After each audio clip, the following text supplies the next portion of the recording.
Spirit of holiness, on us descend. Come, Holy Comforter, Thy sacred witness bear in this glad hour. Thou who almighty art, now rule in every heart, and ne'er from us depart, Spirit of power. To Thee, Great One in Three, eternal praises be, hence evermore. Thy sovereign majesty may we in glory see, and to eternity love and adore.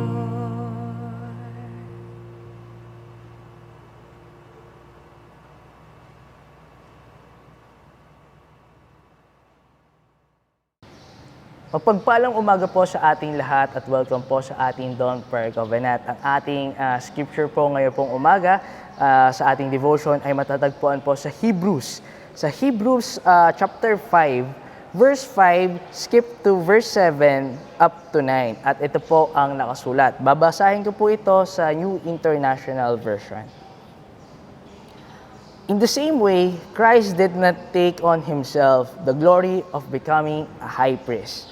But God said to him, "You are my son. Today I have become your father." Verse 7, during the day of Jesus' life on earth, he offered up prayers and petition with fervent cries and tears to the one who could save him from death. And he was heard because he reverent submission. Son though he was, he learned obedience from what he suffered. And once he made perfect, he became the source of eternal salvation for all who obey Him. Dito po sa binasa po natin, ang gusto po ng author is ipaliwanag kung paano nag-suffer si Jesus Christ. But before He suffered, ang pinaka-main point niya is that Jesus fervently prayed, di ba? He prayed for the Father. Pag sinabi kasing fervently is very passionate siya sa isang bagay. And that's why, kailan po ito nangyari? Nangyari po ito sa Garden of Gethsemane when he prayed to the Lord, when he knows that something was going to happen, syempre bad, di ba?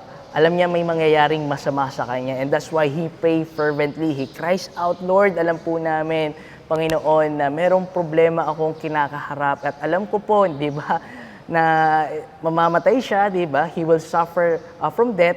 But what Jesus did is that He obeyed His Father, di ba? And because He obeyed His Father, that time is napagtagumpayan niya that death, di ba? From death to life. Ganun din po tayo sa ating mga buhay. Alam natin na nagsasuffer tayo, especially madami tayong problema na kinakaharap. Pero sa darating po na Semana Santa, God or Jesus wants to remind us to make a preparation, 'di ba? Make a preparation for us, 'di ba? In order to listen what's coming from this Holy Week, 'di ba? Alam natin na madami tayong mga problema, pero sabi nga po ng ating Panginoon na sumunod tayo sa Kanya. Sumunod tayo sa Kanyang pinag-uutos or sumunod muna tayo sa kanyang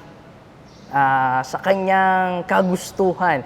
Alam po natin na madami tayong mga paghati at pasakit or suffering na nararanasan po natin. Pero sabi ng ating Panginoon, anak, alam ko madami kang mga iniisip, pero hayaan mo muna akong kumilos sa iyo. Hayaan mo na sumunod ka muna kasi alam natin at the end of the line, God will do something great in our life. Tayo po'y manalangin. Aming Diyos sa makapangyarihan sa lahat, kami po ay nagpupuri at nagpapasalamat sa araw pong ito. Naway kayo po ang manguna sa aming buhay. Alam po namin madami man kaming mga problema, but give us, O Lord God, make us our hearts be ready, especially for the upcoming Holy Week, Panginoon. I-ready niyo po ang aming puso na marunong tumanggap at marunong sumunod sa inyong salita, Panginoon. Alam po namin, mahirap po sumunod, pero alam po namin na kailangan po namin in order us to finish this race, in order to become victorious sa aming buhay, Panginoon. Kasi alam po namin sa paghihirap, alam po namin na makakamtan po namin ang pag-asa at ang buhay na walang hanggan. Sa Pangalan ni Jesus, ito po samot dalangin po namin. Amen at Amen. Maganda pong umaga po sa atin lahat.